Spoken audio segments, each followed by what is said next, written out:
ಆರಂಭದಲ್ಲಿ ನೀವೇ ಪಾದಯಾತ್ರೆ ಮಾಡಿದ್ದು ಸ್ಪೆಸಿಫಿಕ್ ರೀಸನ್ಗೋಸ್ಕರ. ಲೋಕಾಯುಕ್ತ ಅವತ್ತು ಸಂತೋಷ್ ಹೆಗ್ಡೆ ಅವರು ರಿಪೋರ್ಟ್ ಕೊಟ್ಟಿದ್ರು. ಏನು ಬಳ್ಳಾರಿಯನ್ನು ರಿಪಬ್ಲಿಕ್ ಆಫ್ ಬಳ್ಳಾರಿ ಮಾಡಿಬಿಟ್ಟಿದ್ದಾರೆ,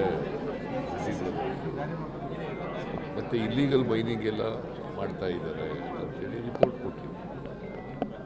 ನಾನು ಅದನ್ನು ಚರ್ಚೆ ಮಾಡಿದಾಗ ಅಸೆಂಬ್ಲಿನಲ್ಲಿ ರೆಡ್ಡಿ ಬ್ರದರ್ಸು ನನ್ನ ಮೇಲೆ ಮೈ ಮೇಲೆ ಬಿದ್ದರು, ಯಡಿಯೂರಪ್ಪ ಮೈ ಮೇಲೆ ಬಿದ್ದರು.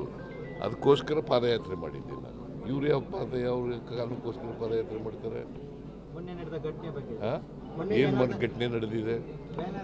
ಬಾವುಟ ಬ್ಯಾನರ್ ತೆಗೆದಾಕ್ದವ್ರು ಯಾರು? ಬ್ಯಾನರ್ ತೆಗೆದಾಕ್ದವ್ರು ಯಾರು ರೀ? ಅದೇ ಪ್ರಚೋದನೆ ಆದದಲ್ವಾ? ಬ್ಯಾನರ್ ತೆಗೆದೇ ಹೋಗಿದ್ರೆ ಪ್ರಚೋದನೆ ಎಲ್ಲ ಆಯ್ತಿತ್ತು. ಬ್ಯಾನರ್ ಹಾಕಿದ್ದೇನು? ಮಹರ್ಷಿ ವಾಲ್ಮೀಕಿ ಪ್ರತಿಮೆ ಉದ್ಘಾಟನೆ ಮಾಡಲಿಕ್ಕೆ ಅದನ್ನು ತೆಗಿಬೇಕಾದಂಥ ಅಗತ್ಯ ಏನಿತ್ತು? ಕಾಯ್ತಾ ಇದ್ದಾರೆ ಬಿ ಜೆ ಪಿಯವರು. ಅವರು ಪರ್ಟಿಕ್ಯುಲರ್ಲಿ ಜನಾರ್ದನ್ ರೆಡ್ಡಿ, ಶ್ರೀರಾಮುಲು ಅವರು ಅಲ್ಲಿ ಕಳ್ಕೊಂಡಿದ್ದಾರೆ. ಅವ್ರ ಬ್ರದರು ಸ್ಥಾನ ಕಳ್ಕೊಂಡಿದ್ದಾರೆ, ಅವ್ರ ಹೆಂಡತಿ ಸೋತಿದ್ದಾರೆ. ಅದಕ್ಕೋಸ್ಕರ ಅಸೂಯೆಯಿಂದ ಮಾಡ್ತಾ ಇದ್ದಾರೆ. ಪಾದಯಾತ್ರೆ ಮಾಡಿದ್ದು ಸ್ಪೆಸಿಫಿಕ್ ರೀಸನ್ಗೋಸ್ಕರ. ಲೋಕಾಯುಕ್ತ ಅವತ್ತು ಸಂತೋಷ್ ಹೆಗ್ಡೆ ಅವರು ರಿಪೋರ್ಟ್ ಕೊಟ್ಟಿದ್ರು. ಏನು ಬಳ್ಳಾರಿಯನ್ನು ರಿಪಬ್ಲಿಕ್ ಆಫ್ ಬಳ್ಳಾರಿ ಮಾಡಿಬಿಟ್ಟಿದ್ದಾರೆ, ಮತ್ತು ಇಲ್ಲೀಗಲ್ ಮೈನಿಂಗ್ ಎಲ್ಲ ಮಾಡ್ತಾ ಇದ್ದಾರೆ ಅಂತೇಳಿ ರಿಪೋರ್ಟ್ ಕೊಟ್ಟಿದ್ರು.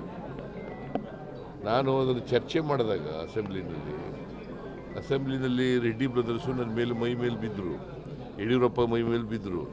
ಅದಕ್ಕೋಸ್ಕರ ಪಾದಯಾತ್ರೆ ಮಾಡಿದ್ದೆ ನಾನು. ಇವ್ರು ಯಾವ ಕಾರಣಕ್ಕೋಸ್ಕರ ಪಾದಯಾತ್ರೆ ಮಾಡ್ತಾರೆ? ಏನು ಘಟನೆ ನಡೆದಿದೆ? ಬಾವುಟ ಬ್ಯಾನರ್ ತೆಗೆದಾಕ್ದವ್ರು ಯಾರು? ಬ್ಯಾನರ್ ತೆಗೆದಾಕ್ದವ್ರು ಯಾರು ರೀ? ಅದೇ ಪ್ರಚೋದನೆ ಆದದಲ್ವಾ? ಬ್ಯಾನರ್ ತೆಗೆದೇ ಹೋಗಿದ್ರೆ ಪ್ರಚೋದನೆ ಎಲ್ಲ ಆಯ್ತಿತ್ತು. ಬ್ಯಾನರ್ ಹಾಕಿದ್ದೇನು?